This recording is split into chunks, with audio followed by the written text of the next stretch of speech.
దేవుని పరిశుద్ధ నామముకు మహిమ కలుగును గాక.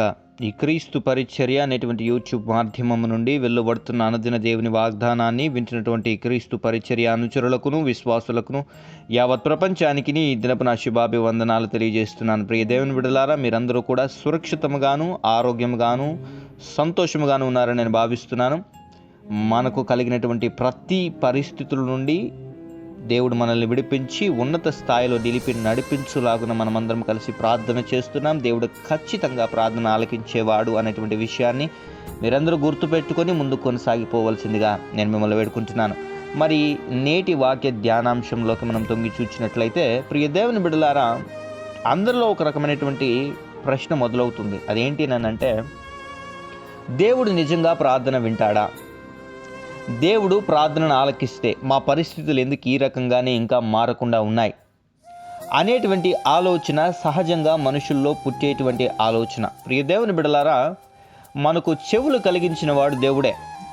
ఈ చెవులు కలిగించింది మనకు దేనికి అంటే, ఎదుటి వారు మాట్లాడినప్పుడు వినడానికి, శబ్దాన్ని మనం గ్రహించి ఆపద సమయాల్లో అందు నుంచి తొలగడానికి, ఇతరులు మనతో మాట్లాడినప్పుడు దాన్ని గ్రహించి దానికి మనం రెస్పాండ్ అవ్వడానికి చెవులు కలుగజేశాడు.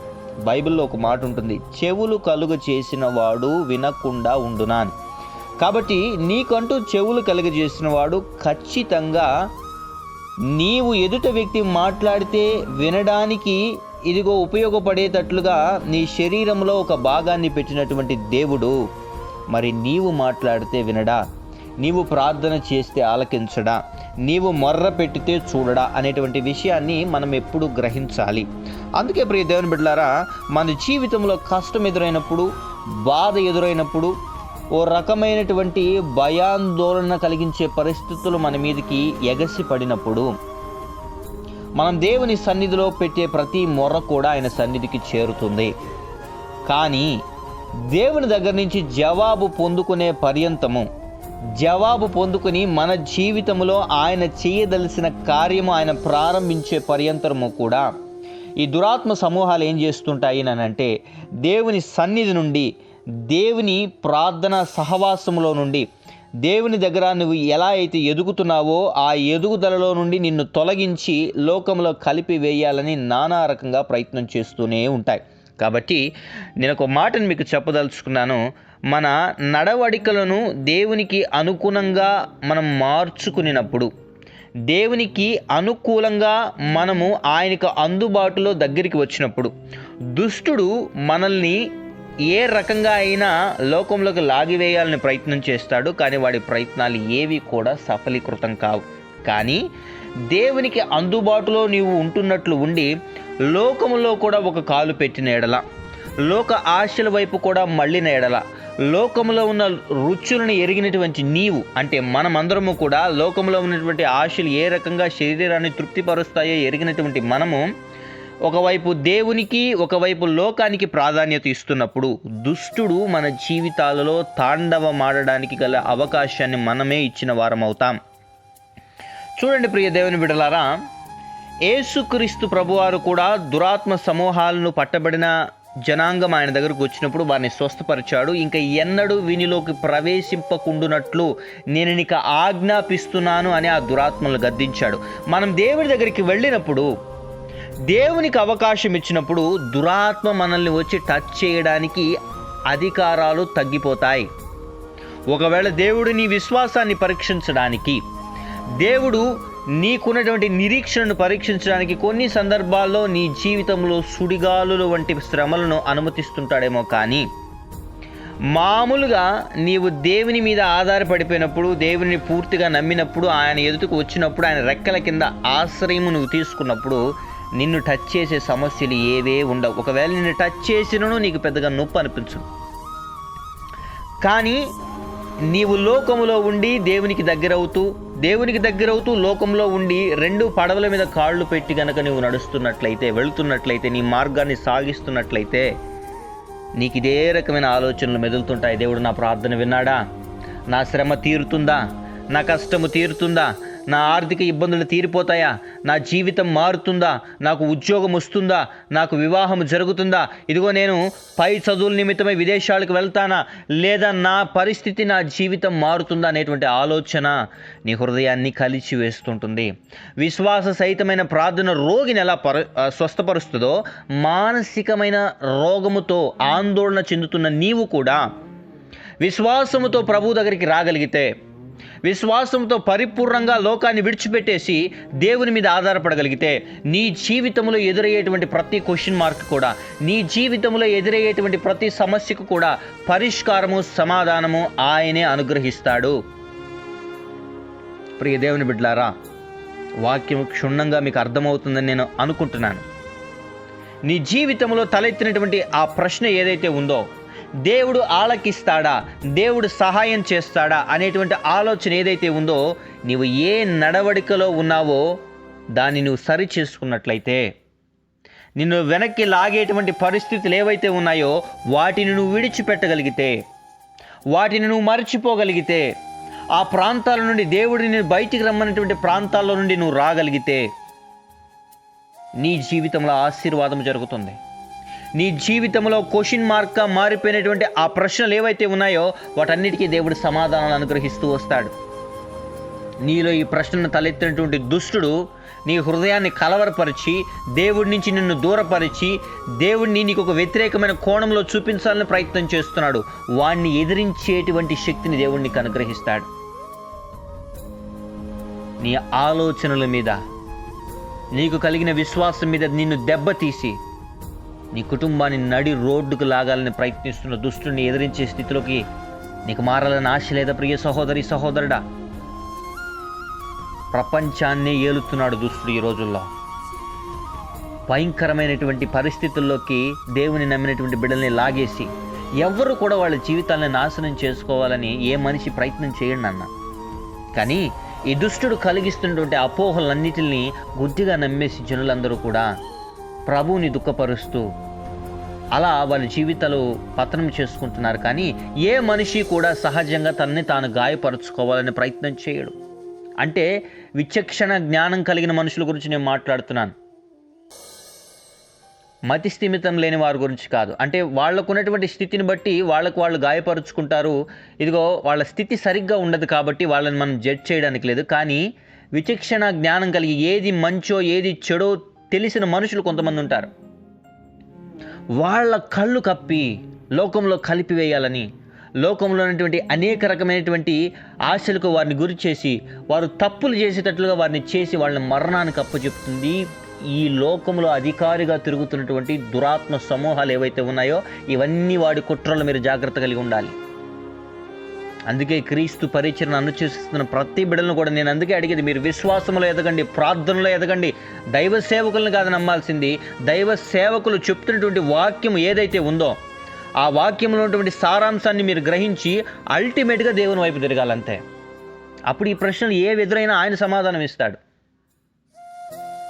మా గురి అంతా, మా ఆలోచన అంతా మిమ్మల్ని తుదుకు క్రీస్తు వైపుకు నడిపించాలి.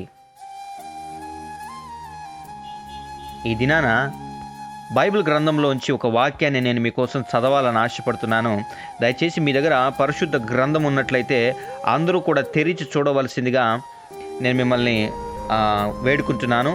యోహాను సువార్త, మొదటి యోహాను సువార్త 5వ అధ్యాయము 14-15 వచనాల్లో ఇలాగ లిఖింపబడి ఉంది.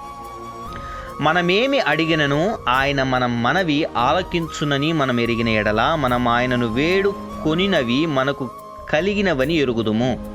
అంటే మనం ఏది అడుగుతున్నామో అది ఆయన ఆలకించాడు అని మనం గ్రహించిన ఎడల. ఇప్పుడు నీ ప్రశ్నకు సమాధానం, నీవు ఆయన ఆలకించాడని గ్రహించగలుగుతున్నావా లేదా? గ్రహించలేని స్థితిలో ఉన్నావు అని అంటే నీకు చెవులు కలిగజేసిన దేవుడు ఎవరైతే ఉన్నాడో ఆయన నీ ప్రార్థన వినడు అనేటువంటి ఆలోచనలో, అనేటువంటి డైనమాలో నువ్వు పడిపోయాను. అట్లా ఎట్లా వినకుండా పోతాడు నాన్న? ఇప్పుడు ఒక వస్తువుని తయారు చేసినటువంటి వ్యక్తి అందులో ఒక పరికరాన్ని పెట్టాడని అంటే అది దేనికోసం ఉపయోగపడుతుందో అతనికి తెలిస్తేనే పెడతాడు. తద్వారా ఏమి లాభము కలుగుతుందో అది తెలిస్తేనే పెడతాడు, కానీ ఊరికే పెట్టరు. నిన్ను కలుగజేసిన వాడు కూడా నీకు చెవులు అనేది ఇచ్చాడు అని అంటే, నువ్వు ఎదుటి వారి స్వరాన్ని విని, లేదా నీకు ఆపద కలుగుతున్నప్పుడు నువ్వు రోడ్లో వెళ్తుంటావు, వెనకాల లారీ వచ్చి హార్న్ కొడుతుంటుంది, నీకు చెవులు లేకపోతే ఏమవుతుంది? అసలు ఏం వినప్పుడు వచ్చి కొట్టుకొని పోతూ ఉంటారు మొత్తం. నేను చెప్పే మాట ఏంటి అని అంటే, దేవుడు ప్రార్థనను ఆలకిస్తున్నాడు అనేటువంటి మాటని యోహాను భక్తుడు ఇక్కడ మాట్లాడుతున్నాడు. ఏంటి అంటే, మనమేం అడిగినను ఆయన మన మనవి ఆలకించునని మనం ఎరిగిన ఎడలా. అంటే మనము ఆయన దగ్గరికి వెళ్ళి ఏది ప్రార్థన చేసినా మన విశ్వాసాన్ని బట్టి ఆయన వింటున్నాడు, ఆయన ఖచ్చితంగా సహాయం చేస్తాడని మనం గుర్తెరగగలిగితే, ఖచ్చితంగా మనం వేడుకున్నవన్నీ మనకు కలిగి ఉన్నవని ఎరుగుదుము అంటాడు. అంటే నీలో విశ్వాసము ముందు ఇక్కడి నుంచే స్టార్ట్ అవ్వాలి. దేవుడు నా ప్రార్థన ఆలకిస్తాడు అని ఆయన ఇక్కడే దెబ్బ కొడుతున్నాడు. చూడండి, స్టార్టింగ్ స్టేజ్లోనే ప్రార్థన చెయ్యనీయకుండా నిన్ను దెబ్బ కొడుతున్నాడు దురాత్మ. అంటే ప్రార్థనకి ఎంత పవర్ ఉందో జ్ఞాపకం చేసుకోండి. నా ప్రార్థన వింటున్నాడా అనేటువంటి ఆలోచన నీకు వచ్చింది అని అంటే నీ ప్రార్థనా జీవితం మీద కొడుతున్నాడని. నువ్వు దేవునితో అనుసంధానం కలిగి జీవిస్తున్నావు, ప్రార్థన వల్ల నీ కుటుంబానికి కంచి వేసుకున్నావు, నీ జీవితానికి కంచి వేసుకుంటున్నావు. అనుదినము నువ్వు దేవుని సన్నిధిలో గడపడం వాడికి ఇష్టం లేదు. ప్రార్థనకు ఉన్నటువంటి పవర్ని వాడు గ్రహించాడు కాబట్టి వాడు ఏం చేస్తాడంటే నేను అక్కడి నుంచి తొలగించడానికి ప్రయత్నం చేస్తాడు. తస్మా జాగ్రత్త. నేను ఒకటే చెప్తాను, ప్రార్థనా జీవితం లేనటువంటి ప్రతి విశ్వాసీ క్రైస్తవుడు కూడా పాతాళానికి అణగదొక్కబడతాడు. తొక్కేస్తాయి దురాత్మలు వచ్చి అంతే. నువ్వు ప్రార్థన మానేవంటే వచ్చి తిష్టేసి కూర్చుంటాడు వాడు. అదే ప్రార్థన చేస్తుండు, నిత్యము ధూపం వేస్తుండు, ప్రభా నీవు అనే దేవుడు ఖచ్చితంగా ఉన్నావు, నా జీవితాన్ని మారుస్తావు, ఇదిగో నేను విశ్వాసం కలిగి ప్రార్థన చేస్తున్నా, ఏదైతే ఫరో సైన్యం వలె నన్ను తరుముతున్నాయో శ్రమలో, ఎర్ర సముద్రం వలె నా ముందున్నటువంటి పరిస్థితులన్నింటినీ చీల్చి నాకు దారి కనుపరచుదేవా, నన్ను నడిపించుదేవా. ఆ దినాన నువ్వు ఇశ్రాయేలీయుల్ని బానిసత్వం కింద నుంచి తీసుకొని వచ్చిన వాడువు, నీవు ఈ దినాన్ని కూడా సజీవుల లెక్కలో ఉన్నావు, నన్ను సజీవుల లెక్కలో నిలబెట్టిన వాడువు, నీవు సజీవుడవే అనేటువంటి మాటను నువ్వు దృఢ నిశ్చయంతో పలకగలిగితే నీ జీవితంలో పొందుకునే ఆశీర్వాదాలు రాబోయే రోజుల్లో నువ్వు చూడబోతున్నావు. ప్రియ సహోదరి సహోదరుడా, ఆఖరిగా నేను ఒక మాట చెప్పదలుచుకున్నాను. నీవేవైతే అడిగి ఉన్నావో అవన్నీ నువ్వు పొందుకోబోతున్నావు. కానీ నీ ప్రార్థనా జీవితం మీద దెబ్బ కొడుతున్న ఆ సమూహాలు ఏవైతే ఉన్నాయో వాటిని నువ్వు అరికట్టడానికి ప్రార్థన మానకూడదు, వాటిని నువ్వు బంధించడానికి ప్రార్థన మానకూడదు. నిత్యము నువ్వు మండేటువంటి క్రైస్తవుడుగా మారాలి. అనేక మందిని మండించేటువంటి క్రైస్తవుడుగా నీవు మారాలని ప్రభువు కోరుకుంటుండగా, నీలో కలిగిన ప్రతి ఆలోచనని, ప్రతి ప్రశ్నలు కూడా దేవుడే సమాధానం అనుగ్రహిస్తాడని ప్రార్థన మానకుండా జీవించగలిగితే గొప్ప ఆశీర్వాదాన్ని నీ జీవితంలో నువ్వు చూడబోతున్నావు. తద్వారా దేవుడు నిన్ను ఆశీర్వదించి అనేక మందికి ఆశీర్వాదకరంగా నిన్ను నీ కుటుంబాన్ని మార్చునుగాక. ఆమెన్. ప్రార్థన. మహాపరిశుద్ధుడును మహోన్నతుడును సర్వోన్నతుడును జీవాధిపతి జీవము కలిగిన రాజా, నీ ఘనమైన శ్రేష్టమైన నామానికి స్తుతులు స్తోత్రాలు వందనాలు. ఈ క్రీస్తు పరిచర్య అనేటువంటి యూట్యూబ్ మాధ్యమం నుండి ఎంతమంది బిడ్డలైతే అనుదిన దేవుని వాగ్దానాన్ని వింటున్నారో, అనేక మందికి షేర్ చేస్తున్నారో, ఈ ఛానల్ని సబ్స్క్రైబ్ చేస్తున్నారో, ఈ అనుదిన దేవుని వాగ్దానాన్ని లైక్ చేస్తున్నారో బిడ్డలందరినీ జ్ఞాపకం చేసుకోండి. ఈ దినాన ఏ సోలిపోయిన స్థితిలో బిడ్డలున్నారో, ఎక్కడైతే ఆయాస పడిపోయినటువంటి పరిస్థితుల్లో ఇరుక్కుని నీ సహాయం కోసం ఎదురు చూస్తున్నారో బిడ్డలందరికీ ఈ దినాన నీ దీవెనలు అనుగ్రహించమని ప్రార్థన చేస్తున్నాం. వారి మదిలో మెదిలిన ఆలోచన, ప్రార్థనను ఆలకించే దేవా, సహాయము చేసే దేవా, నీ ఉండగానే ప్రభావిన బిడ్డలకి ఆ రకమైనటువంటి ఆలోచనలు కలుగజేసి నీ వైపు నుండి తొలగించాలనే ప్రయత్నం చేస్తున్న ప్రతి లూసిఫర్ సమూహాన్ని బంధిస్తున్నాం ప్రభా. బిడ్డలందరినీ జ్ఞాపకం చేసుకోండి. బిడ్డలందరికీ తెలివిని, జ్ఞానాన్ని అనుగ్రహించండి. దురాత్మ సమూహాల్ని ముందుగానే గ్రహించి ప్రభా అయా ఆ ఆలోచనలు నియంత్రించుకొని నీ వైపు అయా మళ్ళుకొని నిన్ను సేవించే కుటుంబంగా బిడ్డల కుటుంబము ఉందురుగాక.